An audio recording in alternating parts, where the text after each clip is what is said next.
दयावती की उम्र लगभग 60 साल के आसपास होती है और इनके पति इस दुनिया को अलविदा कह चुके होते हैं। इनके 2 बेटे होते हैं। दोनों बेटों जो है वो दूसरे शहर में एक अच्छी जॉब में होते हैं, जो कि अपनी पत्नी के साथ रह रहे थे।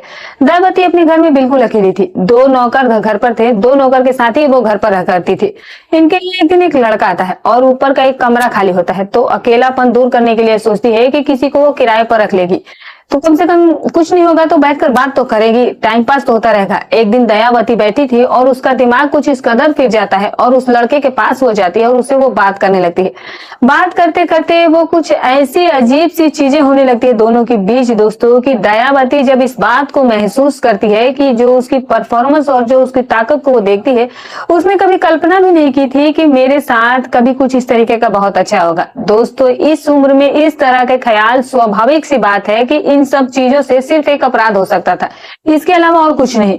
बहुत ही ज्यादा रोचक कहानी है दयावती के साथ आखिर क्या होता है और वो लड़का उसके साथ क्या करता है। जिस दिन जब दोनों पहली बार मिलते हैं तो फिर उन दोनों के बीच वो सब कुछ होता है जिसकी आप कल्पना भी नहीं कर सकते हैं।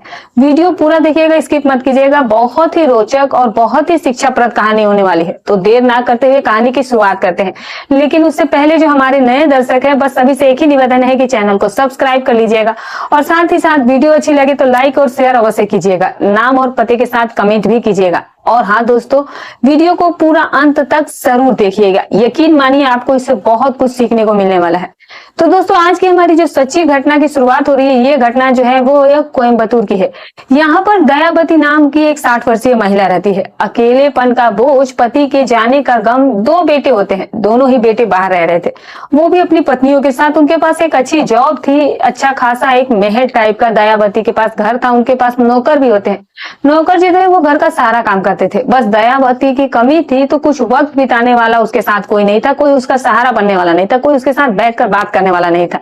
दयावती 60 की उम्र में इतनी जवान और हसीन थी कि मानो 40-45 साल की महिला हो। उन्होंने खुद को इतना मेंटेन करके रखा हुआ था और वो अपनी सेहत का विशेष ध्यान भी रखती थी। खाने पीने की भी काफी शौकीन थी और साथ ही साथ वो योगा वगैरह भी करती थी। तो उन्होंने शरीर को खूब मेंटेन करके रखा हुआ था। एक दिन इसके दिमाग में ये ख्याल आता है कि ये जो अकेलापन है वो कट नहीं रहा है। अगर कोई फैमिली वाला आ जाए, रूम किराए पर ले ले, तो शायद जो महिलाएं आएंगी उसके साथ समय बिताने में मजा आएगा। लेकिन कोई परिवार वाला मिला नहीं। उसने पीजी का एक बोर्ड भी अपने गेट पर लगा दिया था कि अगर कोई किराएदार मिल जाए तो बेहतर रहेगा। टू लेट का बोर्ड लगा होता है। एक लगभग 25 साल का व्यक्ति होता है भावेश, जो कि मूल रूप से झारखंड का रहने वाला होता है। पेशे से वो एक मल्टीनेशनल कंपनी में जॉब करता था, एज ए इंजीनियर वो होता है। इसके यहाँ वो रूम के लिए जाता है। चूंकि दयावती को अभी तक कोई किराएदार जो था वो मिला नहीं था, शायद उसे किसी और की चीज की जरूरत है, इसीलिए वो किराएदार मिल ही नहीं रहा था और इसीलिए वो किसी को और किराएदार को देती नहीं है। और जब वो भावेश को देखती है तो वो बिल्कुल ही जो हैंडसम और स्मार्ट होता है, जब उसकी नजर भावेश की हैंडसम और खूबसूरती पर पड़ती है तो उसे लगता है कि ये लड़का परफेक्ट है। तो वो कहता है कि ठीक है, मैं तुम्हें रूम दे रही हूँ। दोस्तों, अब भावेश वहां पर रहने लगता है। अपना जो सब व्यवस्था होता है वो वहां पर सब कुछ बना देता है और भावेश वहां पर रहने के बाद अब काम पर जाना शुरू कर देता है और फिर आकर के वो अपने घर पर वक्त बिताता था। क्योंकि भावेश जो था वो अभी फुल सेटल नहीं था, उसने अभी सारी व्यवस्थाएं नहीं बनाई थी। तो जब भी वक्त मिलता था तो वो टूवी वगैरह देखने के लिए दयावती के पास आता था। दयावती को भी ऐसा बहुत अच्छा लगता था। उसे भी लगता था कि भी उसके साथ भी कोई बात करे, बैठे, मैल बहले। एक दिन की बात है कि रात के लगभग 9-10 बजे के आसपास की बात होती है। भावेश खाना खाकर नीचे आता है और नीचे आकर के वो टीवी देख रहा था। दयावती भी खाना खाने की तैयारी करी थी, खाना भी खाई नहीं थी। भावेश जब नीचे सोफे पर बैठकर टीवी देख रहा होता है तभी देखता है कि जो दयावती है, जो वो आंटी कहता था, जो कि 60 की उम्र के आसपास थी, और उनका एक स्पेशल कमरा होता है और उस कमरे से एक जो महिला होती है वो अपने कमरे से दारू की एक ग्लास लेकर के निकल रही होती है। तो भावेश से पूछती है कि तुम भी पीते हो? तो भावेश कहता है कि नहीं, मैंने कभी इसका सेवन नहीं किया और ना ही मैं ड्रिंक करता हूँ। तो वो कहती है कि एक बार ट्राई तो करो। तो वो कहता है कि नहीं आंटी, मुझे नहीं पीना। तो वो कहते हैं कि ठीक है, कोई बात नहीं, अगर नहीं पीना तो कोई जबरदस्ती नहीं है। तो जो दयावती है वो ड्रिंक करती है। ड्रिंक करके लगभग वो 4-5 बार ऐसा ही करती है। उसकी ये हैबिट देख करके भावेश को लगता है कि यार ये महिला कैसी है, इस उम्र में इतनी ड्रिंक कर रही है, ये कैसे एडजस्ट कर पाती होती है। दारू पीने के बाद वो भोजन करती है और खाना खाने के बाद वो आकर भावेश के बगल में बैठ जाती है और फिर भावेश से वो बहुत सारी बातें करती है, बताती है अपने बारे में कि मेरे बेटे जो है वो बहुत बड़े कंपनी में काम करते हैं, मेरे पास पैसा है, सब कुछ है। मेरे पति की भी गवर्नमेंट जॉब थी, लेकिन वो जॉब के पहले ही उनके एक्सपायर हो गए। मुझे जॉब मिली थी, मैंने जॉब किया और मैं भी रिटायर हो चुकी हूँ और मैं घर पर अकेली ही रहती हूँ और अकेलापन मुझे बहुत सता रहा है। मुझे पैसे की तो कोई कमी नहीं है, बस मेरे पास नहीं है तो मेरे कोई साथ देने वाला। भावेश कहता है कि इस उम्र में बच्चे भी सब बड़े हो गए, अपने परिवार के साथ है, तो उनको भी चाहिए था कि वो आपको अपने साथ ले जाते, तो वो कहती है कि मैं खुद ही उनके साथ नहीं जाना चाहती हूँ, क्योंकि उनके साथ मुझे एडजस्ट होने में दिक्कत होती है। मेरे जो शौक है वो थोड़ी अजीब है और बच्चों को ये सब पसंद नहीं है, क्योंकि मैं भी ड्रिंक करती हूँ तो बच्चों को ये पसंद नहीं है। तो भावेश कहता है कि कोई बात नहीं, फिर जैसे चल रहा है वैसे चलने दीजिए, नौकर चाकर तो आपके पास है ही।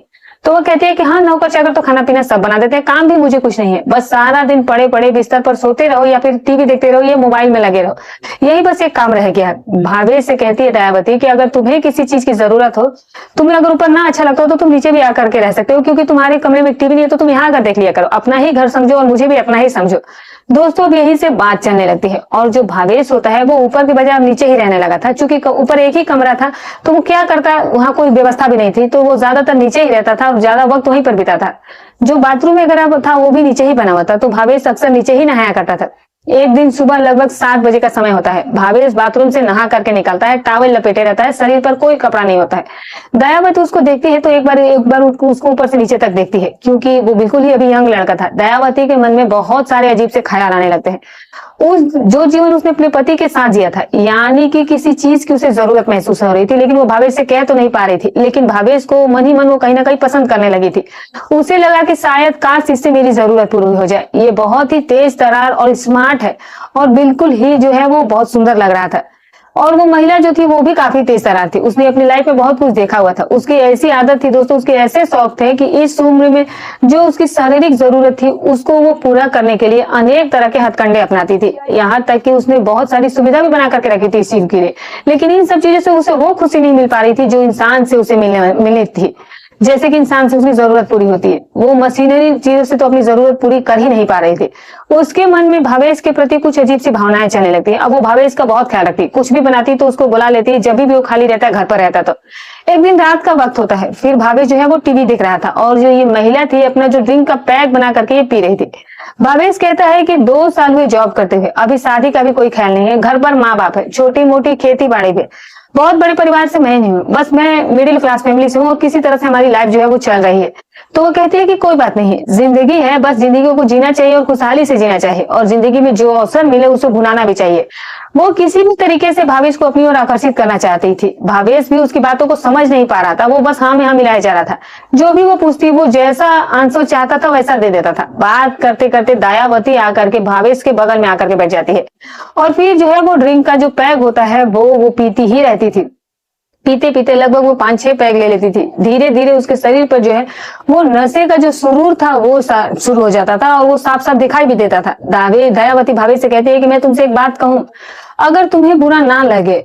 तो भावेश कहता है कि बुरा लगने की कोई बात नहीं है, आप हमसे उम्र में इतनी बड़ी हैं, मैं आपकी हर बात मानने के लिए तैयार हूँ, लेकिन जो सही होगा वही। तो वो कहती है कि तुम्हें पैसा कमाने का एक मैं अवसर देना चाहती हूँ, जितना पैसा तुम चाहो उतना कमा सकते हो, बस मेरा एक छोटा सा काम कर दो, मैं तुम्हें बहुत सारे पैसे दूंगी।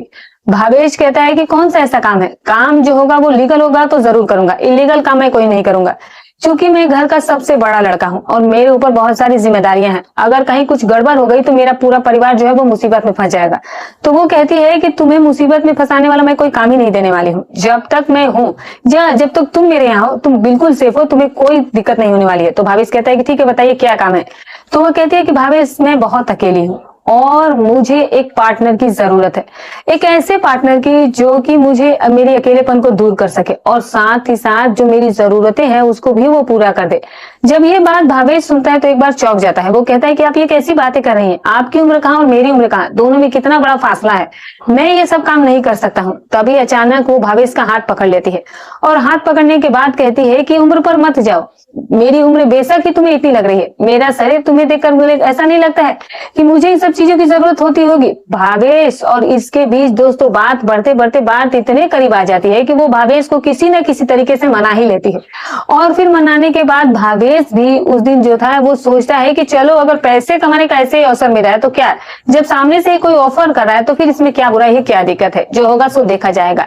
भावेश अपना मूड चेंज कर लेता है और मूड बदलने के बाद वो दयावती के साथ कमरे में जाता है। उसके पहले दयावती जब कमरे में जाती है तो अलमारी खोल करके उसके हाथों पर 10,000 रुपए की एक गड्डी रख देती है और कहती है कि भावेश मैं तुमसे कोई भी काम फ्री में नहीं करवाऊंगी, तुमको हर काम का यहाँ पर पैसा मिलेगा, चाहे मैं जो भी काम करवाऊं। जब भावेश 10,000 की घटी देखता है तो उसे लगता है कि यार अगर ऐसा काम मिल गया और ऐसे ही काम चलता रहा तो फिर तो मैं बहुत सारे मुझे पैसे कमाने का मिल जाएगा। भावेश पैसे को अपने जो लोअर पहने रहता है उसमें डालता है और फिर दोस्तों उसके बाद दयावती के साथ वो जो है धीरे धीरे नजदीकियां बढ़ाता है और नजदीकियां बढ़ाते बढ़ाते दोनों के बीच में रिश्ते भी बन जाते हैं। रिश्ता जो है वो लगभग आधे घंटे के समय जो था वो बीतता है। उस दिन उसको बड़ा ही खुशी हुई थी। दयावती को ऐसा फील हो रहा था कि जैसे कि बरसों की तमन्ना आज उसकी पूरी हो गई हो। वो उस पल को खूब ही जी रही थी। वो उसके शरीर से उसके जो जरूरतें थी उसको सुनकर वो बहुत ज्यादा खुद ही एंजॉय कर रही थी, जैसे कि वो इसी चीज से मारी हुई थी। दोस्तों लगभग आधे घंटे के बाद जब इन दोनों का सब काम हो जाता है तो दयावती जो होती है वो बिस्तर पर ही लेटी रहती है और भावेश को कहती है कि आज तुम भी ऊपर मत जाओ, तुम भी यहीं रहो। दोस्तों जो दोनों हैं वो दोनों वही साथ में बेड पर ही रहते हैं और लगभग उसी दिन 2 से 3 बार इन दोनों के बीच में ये प्रोग्राम चलता है और दयावती उस दिन बेहद खुश थी। और दयावती उस दिन भावेश को इतना प्यार करती है जैसे कि वो उसका पति हो। वो भावेश से कहती है कि मुझे तुमने वो खुशी दी है जो आज तक मेरे पति ने भी नहीं दी। मैंने ऐसे अनुभव तो अपने पति के साथ भी नहीं किया जैसा कि तुम्हारे साथ किया। वाकई में तुम बहुत ही अच्छे हो। भावेश कहता है कि मेरी उम्र 25-26 साल है और आपकी उम्र इतनी ज्यादा है, इस उम्र में आपको ये सब चीजें शोभा नहीं देती है। तो वो कहती है कि आज के जमाने में उम्र नहीं देखी जाती है, जरूरत देखी जाती है इंसान की। जिस चीज की इंसान की जरूरत हो उसे पूरा करना चाहिए, मन को मार करके नहीं बैठना चाहिए। भावेश से वो बहुत अच्छी अच्छी बातें भी कर रही थी। भावेश भी उसकी बातों से काफी ज्यादा खुश था। अब यहीं से दोस्तों इनका ये सिलसिला चलने लगा था, रोज ही ये होने लगा था। कोई भी ऐसा दिन नहीं जाता था जिस दिन इन दोनों के बीच में वो सब कुछ ना होता हो। भावेश अब ऊपर न छोड़ करके अक्सर नीचे ही रहने लगा था। ऐसा लगता था कि जैसे दोनों पति पत्नी थे। लगभग 1 से 1.5 साल तक इन दोनों का यही सिलसिला चलता रहा। अब ये जो दयावती थी वो भावेश की जरूरत इतनी ज्यादा उसकी वो आमादी हो गई थी, आदतन हो गई थी कि वो उसके लिए पागल सी हो गई थी। वो भावेश को किसी भी तरीके से खोना नहीं चाहती थी। भावेश लगभग 1 से 1.5 साल बाद जब वो दयावती से कहता है कि मुझे यहाँ हुए 1.5 साल हो गया तो मुझे एक बार गाँव जाना है। दरअसल मेरी शादी की बात गाँव में चल रही है और लड़की के घर वाले भी लड़की लोग जो है घर वाले देख लिए। जब शादी के बाद दयावती सुनती है तो उसके चेहरे पर माल को बिल्कुल सी सिकन सी आ जाती है कि अगर ये शादी कर लेगा तो पता नहीं दोबारा लौटेगा या नहीं लौटेगा और इसे जो मेरी जरूरतें पूरी हो रही थी वो फिर पूरी नहीं होंगी। पता नहीं कैसे ये सब कुछ हो रहा है, पता नहीं अब दोबारा कोई मिले या ना मिले इसके जैसा। क्योंकि इसी बीच दयावती भावेश को प्यार भी करने लगी थी, वो उस पर मरमिटने लगी थी। दयावती भावेश को एक ऑफर देती है, कहती है कि भावेश तुम शादी ही तो करना चाहते हो, जो पत्नी आएगी तुम्हारी उसके साथ जो जरूरतें है वो तो वही यही पूरी हो रही, तो फिर तुम्हें क्या चाहिए। तो भावेश कहता है कि ये जो हो रहा है ये सिर्फ एक मनोरंजन है, ना कि कोई जीवन साथी का ये प्यार है। क्योंकि आपकी उम्र ऐसी है कि ना तो आपको बच्चे होने वाले हैं और ना ही मेरी जो आगे की पीढ़ियां हैं वो बढ़ने वाली हैं। जब ये बात दयावती सुनती है तो उसे थोड़ा सा अटपटा भी लगा और बुरा भी लगा। वो कहती है कि तुम्हें बच्चों से प्यार है, तुम्हें और किसी चीज से प्यार नहीं। मैं तो तुमसे ही प्यार करने लगी हूँ और मैं तुम्हें बस खोना नहीं चाहती हूँ, मैं तुमसे शादी भी करना चाहती हूँ। जब वो शादी का प्रस्ताव रखती है तो भावेश बिल्कुल चौंक जाता है। वो समझ जाता है कि यार फिर अब यहाँ रुकना ठीक नहीं है। दयावती भावेश के प्यार में इस कदर पागल हो गई थी कि वो भावेश को पाने के लिए सारे हथकंडे अपना लेती है।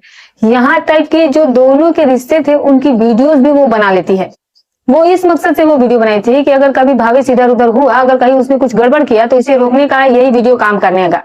तो वो भावेश से कहती है कि मैं तुम्हें जाने नहीं दूंगी, तुम्हें जो चीज चाहिए वो मैं तुम्हें देने की तैयार हूँ, तुम्हें पैसा चाहिए, प्रॉपर्टी चाहिए, जो चाहिए ले लो। जब प्रॉपर्टी की बात करता है तो भावेश के दिमाग में एक बार जो है वो दौड़ जाती है। फिर लगता है कि यार प्रॉपर्टी तो इसके पास वैसे भी बहुत है और पैसे भी बहुत है, क्योंकि भावेश जो है वो बहुत सारा पैसा पहले ही इससे कमा चुका था। भावेश के मन में यहीं से लालच आ जाता है। वो कहता है कि ठीक है लेकिन फिर भी मुझे गांव तो जाना ही पड़ेगा, चाहे मुझे 1 ही हफ्ते के लिए क्यों जाना हो। तो वो कहते हैं कि ठीक है फिर 1 हफ्ते के लिए जाना है तो जाओ, लेकिन अगर लौट कर नहीं आए तो फिर सोचना मुझसे बुरा कोई नहीं होगा।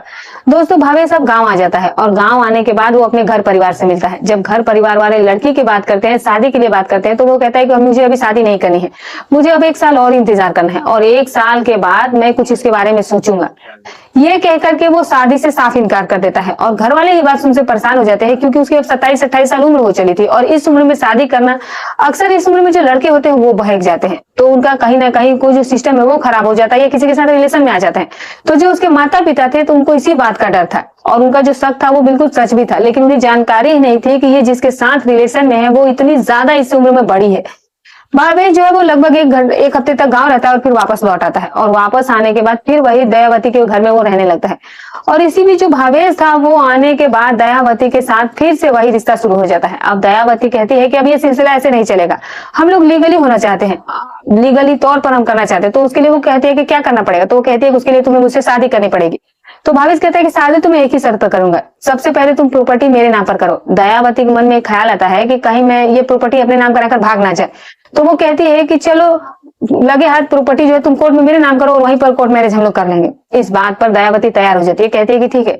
चूंकि उसके पास पैसे बहुत थे और जिंदगी उसके पास ज्यादा थी नहीं, वो ऐसे भी प्रॉपर्टी का क्या करेगी। बेटे भी उसके पहले से ही बहुत पैसे वाले थे, उनके पास ऑलरेडी बहुत सारी प्रॉपर्टी थी, वो लोग विदेश भी चले गए थे, तो उन्हें इंडिया की प्रॉपर्टी की उतनी जरूरत भी नहीं थी। और भावेश के पास एक ऐसा अवसर था यहीं से करोड़पति बनने का, और भावेश इस मौके को अच्छे से भुना लेता है और दोनों ही कोर्ट में पहुंच जाते हैं। और कोर्ट में पहुंचने के बाद पहले जो प्रॉपर्टी होती है वो भावेश के नाम पर कर देती है, और जब कोर्ट मैरिज की बात आती है तो वहां के जो वकील होते हैं और जो जज होते हैं जिनके सामने ये प्रस्ताव जाता है कि ये लोग जो है वो कोर्ट मैरिज करने हैं, तो वाकई में हर कोई वहां देखने के लिए उत्सुक हो गया था। हर कोई ने देखने आ रहा था कि कहाँ एक 60 साल की उम्र की महिला और कहाँ एक 26-27 साल का एक लड़का, दोनों इस कदर प्यार में पागल हो गए हैं कि कोर्ट मैरिज कर रहे हैं, वो भी इस एज में। बहुत सारे लोग आ रहे हैं, उन्हें देखने के लिए आ रहे थे और बहुत सारे लोग उन पर चर्चाएं भी कर रहे थे, लेकिन उन लोगों की ना तो कोई शर्म थी और ना ही कोई हया। वो दोनों ही वहां पर कोर्ट मैरिज कर लेते हैं, और कोर्ट मैरिज करने के बाद अब भावेश जो था वो वेल सेटल हो गया था, क्योंकि सारी प्रॉपर्टी भावेश के नाम पर हो गई थी, और भावेश जो था वो करोड़पति से भी ज्यादा हो गया था, उसके पास अरबों की प्रॉपर्टी हो गई थी। जिस घर में वो रह रहा होता है वो लगभग 4-5 करोड़ का तो केवल घर ही था, और साथ ही 7 करोड़ रुपए का बैंक बैलेंस भी मिल जाता है। इतनी सारी प्रॉपर्टी पाने के बाद भावेश की लाइफ यहीं से सेटल हो जाती है। वो नौकरी वगैरह छोड़ देता है और अक्सर वो दयावती के ही साथ वक्त समय गुजारने लगा था। लगभग 3 से 4 साल के तक ये सिलसिला चलता है। भावेश जो था वो दयावती से उठ चुका था, क्योंकि वो कहाँ एक 60 साल का महिला और ये 28 साल का। भावेश अक्सर अपने घर पर बात करता था। वो एक दिन अपने बाप से कहता है कि आप मेरे लिए लड़की ढूंढिए, तो उसका बाप कहता है कि ठीक है मैं लड़की ढूंढता हूँ। और अब लड़की ढूंढने का प्रयास किया जाता है। एक लड़की देखी जाती है, भावेश के लिए फोटो आता है और वो भावेश उसे पसंद कर लेता है।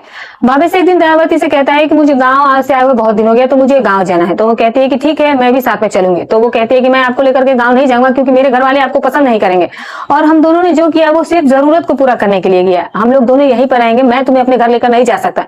उसके मन में था कि कहीं इसने प्रॉपर्टी अपने नाम पर इसने करवा लिया है और गाँव जाकर ये ना लौटे तो मैं क्या करूंगी। तो वो कहती है कि फिर तो मैं तुम्हें गाँव नहीं जाने दूंगी। भावेश बहुत परेशान हो जाता है कि आखिर वो करे तो क्या करे। उधर उसकी शादी की बात हो गई और इधर दयावती उसे जाने नहीं दे रही थी। भावेश के मन में एक ख्याल आता है। भावेश कहता है कि ठीक है ना मैं जाऊंगा ना तुम जाओगे, दोनों ही लोग नहीं जाएंगे। और अब दोनों ही लोग प्लान कैंसिल कर देते हैं। लगभग 1 हफ्ते का वक्त बीत जाता है। भावेश एक दिन कहता है कि एक ऐसा किया जाए कि जो पैसे हम लोग उसी से कमा कर रहे हैं उसी से कुछ बिजनेस किया जाए, शायद इससे कुछ पैसे और बढ़े, नहीं तो ऐसे जो पैसे हैं वो तो खाते खाते एक दिन खत्म हो जाएंगे। तो दयावती कहती है कि बिल्कुल अच्छी बात है अगर तुम बिजनेस करना चाहते हो। तो भावेश कहता है कि मैं एक बिजनेस के बारे में सोचा हूँ और मैं उसे देखने के लिए 1 हफ्ते के लिए बाहर जा रहा हूँ। वो बिजनेस के बहाने दोस्तों गाँव निकल लेता है, और गाँव निकलने के बाद जो लड़की को देखता है वो लड़की को पसंद करता है और शादी फिक्स कर लेता है। और शादी लगभग 4-5 महीने के बाद की डेट रखी जाती है। भावेश हफ्ते भर के अंदर फिर वापस आ जाता है, और वापस आने के बाद फिर इसको जो बिजनेस का प्लान था वो एक फर्जी तरीके से वो प्लान उसे दिखा देता है। कहता है कि ऐसा ऐसा प्लान है, और इसमें लगभग 4 से 5 महीने के बाद फिर से बुलाया है। अब सारा काम जो है वो स्टैंड करना है। तो वो कहती है कि ठीक है बिजनेस करो, मैं भी तुम्हारे इसमें सपोर्ट करूंगी। 5 महीने बाद जब शादी की डेट लगभग 1 हफ्ते रह जाता है तो भावेश कहता है कि मुझे फिर से वहीं पर जाना होगा, 15 दिन के लिए जाना होगा, और 15 दिन में सारा बिजनेस का डील करके इस बार जो है वो बिजनेस की शुरुआत करके ही आऊंगा। दयावती कहती है कि ठीक है फिर जाइए। भावेश गाँव आता है, और गाँव आने के बाद वो शादी कर लेता है, और शादी करने के बाद जो है वो अपने पत्नी के साथ 1 हफ्ता तक रहता है। और 1 हफ्ते के बाद वो पत्नी से कहता है कि मुझे वापस अपने काम पर जाना है, क्योंकि मुझे आए हुए 15 दिन हो गया है। अगर जॉब चली गई तो फिर हमारे लिए बहुत समस्या हो जाएगी। उसकी पत्नी भी समझदार थी, बोली कि ठीक है कोई बात नहीं। भावेश फिर वापस आ जाता है दयावती के पास, लेकिन भावेश आने के बाद अब उसके ख्याल में दयावती नहीं बल्कि उसकी पत्नी उसके ख्याल में चल रही थी। अब उसने पत्नी के साथ हफ्ते भर का जो वक्त बिताया था वो सारी बातें उसके दिमाग में अब चलने लगती है। अब उसका लगाव जो था वो धीरे धीरे दयावती के ऊपर से हटने लगा था। दयावती के पास सब कम बोलना, कम बैठना, उसके साथ कम वक्त गुजारना। दयावती को ये सब बातें जो थी वो थोड़ी फील होने लगी थी। जब से ये इस बार आया है इसकी जो हरकतें हैं वो थोड़ी अजीब हो गई हैं। ये मुझसे दूर दूर रहने लगा, आखिर बात क्या है। वो उसे पूछने का भी बहुत कोशिश कर रही थी, लेकिन भावेश यही कहता है कि जो बिजनेस देख करके आया हूँ उन्होंने उस बिजनेस के लिए मना कर दिया है, इसी वजह से दिमाग थोड़ा अपसेट हो गया है और इसी वजह से इन सब चीजें हो रही है, बाकी और कोई बात नहीं है। ऐसा करते करते इन दोनों के बीच लगभग 3 से 4 साल का और वक्त बीत गया था। अब जो महिला थी इसकी उम्र लगभग 64-65 साल की हो गई थी। अब भावेश इसकी हरकतों से तंग आ गया था। वो बस किसी तरीके से इसे छुटकारा पाने का प्रयास कर रहा था। वो बस सोचता था कि किसी तरीके से इसे छुटकारा मिल जाए और मैं अपनी पत्नी के पास चला जाऊं। एक दिन भावेश एक ऐसा प्लान बना देता है जिसकी शिकार दयावती हो जाती है। भावेश मार्केट जाता है और दवा लेकर के आता है। रात में खाने के टाइम जब सभी लोग खाना पीना खाते हैं तो फिर उसके जो ड्रिंक करती थी उस ड्रिंक में वो दवा डाल देता है, और जब वो महिला ड्रिंक करती है वो इतना ज्यादा उस ड्रिंक को ले लेती है कि वो बिस्तर पर जाती है और फिर वो बेसुध हो जाती है और बेहोशी अवस्था में ही जो उसके शरीर से जान थी वो निकल गई थी। जब अगले दिन सुबह हुई तो पता चलता है कि दयावती बिस्तर से उठ ही नहीं रही है। जब इस बात का बवाल मच जाता है, नौकर चाकर उसके सारे आते हैं, सभी देखते हैं। वो तो जाहिर सी बात है इस दुनिया से जा चुकी थी, बेड पर ऐसी ही पड़ी हुई थी। ये सब नजारा देख करके सभी लोग हैरान हो गए थे, क्योंकि अब किसी की शंका भावेश के ऊपर थी ही नहीं। भावेश जो था वो लगभग 4 से 5 साल का वक्त इसके साथ अब गुजार चुका था। प्रॉपर्टी भी उसने अपने नाम पर करा ली थी। अब आसानी से भावेश इसे हटा देता है। जब ये इस दुनिया को अलविदा कह देती है तो उसके जो बेटे होते हैं, उसके जो नौकर लोग होते हैं, उनको इन्फॉर्म करते हैं कि ऐसी ऐसी घटना घट गई है। उसके बेटे जो थे वो जो कि विदेश में थे, वो भी तुरंत फ्लाइट वगैरह से वहां पर आते हैं और आने के बाद देखते हैं कि उसकी माँ जो है वो इसके साथ कोर्ट मैरिज कर ली। जब ये बात सुनते हैं तो वो परेशान हो जाते हैं। उन्हें इस बात की उम्मीद नहीं थी कि इसकी माँ इस उम्र में ऐसा कैसे कर सकती है। उन्हें थोड़ी सी डाउट होने लगी, कहीं ऐसा तो नहीं है कि इन्होंने प्रॉपर्टी के लिए इसने कुछ किया हो। उसके बेटे इतना ज्यादा बिजी थे कि उनके पास वक्त ही नहीं था, ना वो यहाँ तक सोच पाते हैं कि वो इसके ऊपर जांच की जाए या कुछ किया जाए। वो लोग सारा क्रियाक्रम करके वापस से अपने काम पर लौट जाते हैं। और अब भावेश अपने दिमाग से खेल गया था। जितने सारे नौकर होता है वो सभी को छुट्टी दे देता है। कहता है कि अब तो मालकिन है नहीं, घर में अब मैं भी नहीं रहूंगा, तो अब यहाँ पर किसी की कोई जरूरत नहीं है। घर पर ताला लगा देता है, नौकर भी सब चले जाते हैं और लगभग 6 महीने तक घर में ताला बंद रहता है। 6 महीने बाद आकर के भावेश जो अब उस घर का मालिक था वहीं पर आकर रहने लगता है। नौकर चाकर अपना कहीं दूसरी जगह नौकरी ढूंढ लेते हैं। उन्हें क्या इतनी परवाह है कि वो रोज घर में देखने जाए कि कौन आ रहा जा रहा है। भावेश अपनी नई पत्नी के साथ उस घर में अब रहने लगता है और यहीं से दोस्तों भावेश की जिंदगी बदल जाती है। लेकिन कभी किसी के विश्वास के साथ विश्वासघात नहीं करना चाहिए। जो उसने किया वो सरासर गलत किया था। और अगर किसी ने अपने विश्वास पर उसे इसके इतनी चीजें जिंदगी की सौंप दी थी तो उसे भी उस विश्वास को बनाए रखना चाहिए था, क्योंकि उसने उसे जिंदगी की सारी दौलत दे दी थी।